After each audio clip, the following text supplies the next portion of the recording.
जय माता दी। आप सभी को मेरा नमस्कार। आज मैं आपको माँ दुर्गा के 9 रूपों की कथाएं सुनाने जा रही हूँ। प्राचीन हिंदू शास्त्रों के अनुसार देवी दुर्गा के 9 रूप हैं। उन सब रूपों की अवतार कथाएं इस प्रकार हैं। महाकाली। एक बार जब प्रलय काल में सारा संसार जलमय था, अर्थात चारों ओर पानी ही पानी दिखाई देता था, उस समय भगवान विष्णु की नाभि से एक कमल उत्पन्न हुआ। उस कमल से ब्रह्मा जी निकले। उसी समय भगवान नारायण के कानों में से जो मैल निकला, उससे मधु और कैटब नाम के 2 दैत्य उत्पन्न हुए। जब उन दैत्यों ने चारों ओर देखा तो उन्हें ब्रह्मा जी के अलावा कुछ भी दिखाई नहीं दिया। वे दोनों कमल पर बैठे ब्रह्मा जी पर टूट पड़े। तब भयभीत होकर ब्रह्मा जी ने विष्णु की स्तुति की। विष्णु जी की आंखों में उस समय महामाया योग निद्रा के रूप में निवास कर रही थी। ब्रह्मा की स्तुति से वे लोप हो गई और विष्णु भगवान नींद से जाग उठे। उनके जागते ही वे दैत्य भगवान विष्णु से लड़ने लगे और उनमें 5000 वर्ष तक युद्ध चलता रहा। अंत में भगवान विष्णु की रक्षा के लिए महामाया ने असुरों की बुद्धि पलट दी। तब वे असुर प्रसन्न हो विष्णु जी से कहने लगे, हम आपकी युद्ध कौशल से प्रसन्न हैं, जो चाहो सो वर मांग लो। तब विष्णु बोले, यदि हमें वर देना है तो यह वर दो कि दैत्यों का नाश हो जाए। दैत्यों ने कहा, तथास्तु। ऐसा कहते ही महाबली दैत्यों का विष्णु जी के हाथों नाश हो गया। जिसने असुरों की बुद्धि को बदला वह देवी थी महाकाली। महालक्ष्मी। एक दिन महिषासुर नामक महाप्रतापी एक दैत्य हुआ। उसने समस्त राजाओं को हराकर पृथ्वी और पाताल पर अपना अधिकार जमा सब लोग जीत लिए। जब वह देवताओं से युद्ध करने लगा तो देवता उससे युद्ध में हार कर भागने लगे और भगवान विष्णु के पास पहुँचे। वे उस दैत्य से बचने के लिए विष्णु जी से प्रार्थना करने लगे। देवताओं की स्तुति करने से भगवान विष्णु और शंकर जी बहुत प्रसन्न हुए और उनके शरीर से एक तेज निकला, जिसने महालक्ष्मी का रूप धारण कर लिया। उन्हें सब देवों ने अस्त्र, शस्त्र और अलंकार दिए।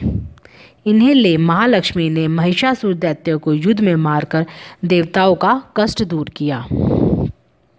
महासरस्वती चामुंडा। एक समय शुभ निशुंभ नामक 2 बहुत बलशाली दैत्य हुए। उन्होंने युद्ध में मनुष्य क्या सब देवता जीत लिए थे।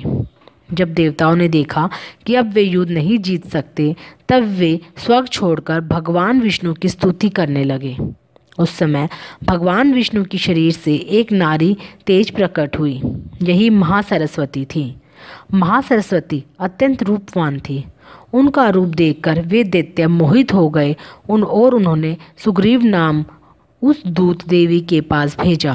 उस दूत को देवी ने वापस कर दिया। उसके निराश होकर लौटने पर उन दोनों ने सोच समझकर अपने सेनापति धर्माक्ष को सेना सहित भेजा। उस देवी ने सेना सहित मार दिया। फिर चंडमुंड देवी से लड़ने आए और वे भी मारे गए। तब पश्चात रक्तबीज नाम का दैत्य लड़ने आया, जिसके रक्त की एक बूंद जमीन पर गिरने से एक वीर पैदा होता था।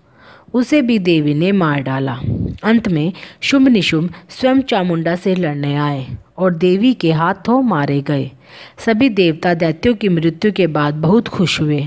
इस प्रकार देवताओं को फिर से खोया हुआ स्वर्ग का राज्य मिला। योग माया। जब कंस ने वसुदेव देवकी के 6 पुत्रों का वध कर दिया और 7वें बलराम जी रोहिणी के गर्भ में प्रवेश होकर प्रकट हुए, तब 8वां जन्म अवतार कृष्ण का हुआ। उसी समय गोकुल में यशोदा जी के गर्भ से योग माया का जन्म हुआ, जो वसुदेव के द्वारा कृष्ण के बदले में मथुरा लाई गई। जब कंस ने कन्या रूपी योग माया को मारने के लिए पटकना चाहा, तो वह हाथ से छूटकर आकाश में उड़ गई और देवी का रूप धारण कर लिया। इसी योग माया ने कृष्ण के साथ योग विद्या और महाविद्या बनकर कंस, चाणूर आदि शक्तिशाली असुरों का संहार कराया। रक्तदनिका। एक बार जब पृथ्वी पर वैप्रचलित नाम के असुर का उत्पात बढ़ा, उसने मनुष्य ही नहीं बल्कि देवताओं तक को बहुत दुख दिया।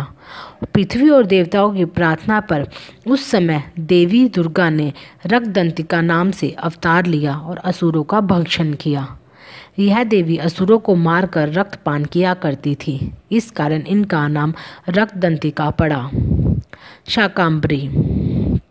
एक बार पृथ्वी पर लगातार 100 वर्ष तक वर्षा न हुई। तब अन्न जल के अभाव में समस्त प्रजा मरने लगी। इसी कारण चारों ओर हाहाकार मच गया। समस्त जीव भूख से व्याकुल होकर मरने लगे। उस समय समस्त मुनियों से मिलकर देवी भगवती की उपासना की, जिससे दुर्गा जी ने शाकंभरी नाम से स्त्री रूप में अवतार लिया और उनकी कृपा से वर्षा हुई।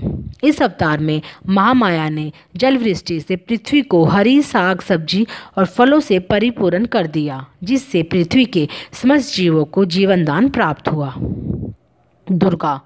एक समय दुर्गम नाम का एक राक्षस हुआ। उसके डर से पृथ्वी की ही नहीं, स्वर्ग और पाताल लोक के निवासी भी भयभीत रहते थे।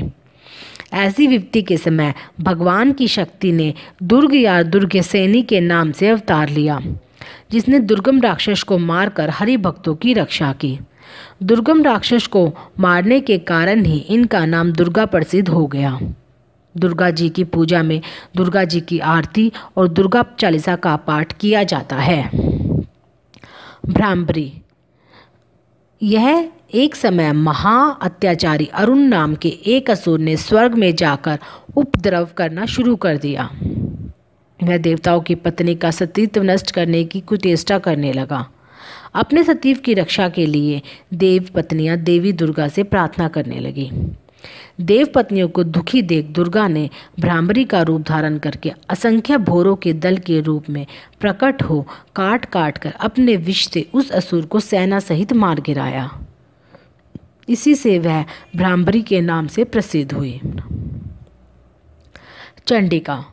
एक समय पृथ्वी पर चंड और मुंड नाम के 2 राक्षस पैदा हुए। ये दोनों इतने बलवान थे कि उन्होंने संसार में अपना राज्य फैला लिया और स्वर्ग के देवताओं को पराजित कर वहां भी अपना अधिकार जमा लिया। इस प्रकार देवता दुखी होकर देवी की स्तुति करने लगे। तब देवी चंडिका के रूप में प्रकट हुई और चंड मुंड नामक राक्षसों को मारकर संसार का दुख दूर किया। उन्होंने देवताओं का छीना गया स्वर्ग पुनः उन्हें दे दिया। इस प्रकार चारों तरफ सुख का साम्राज्य छा गया।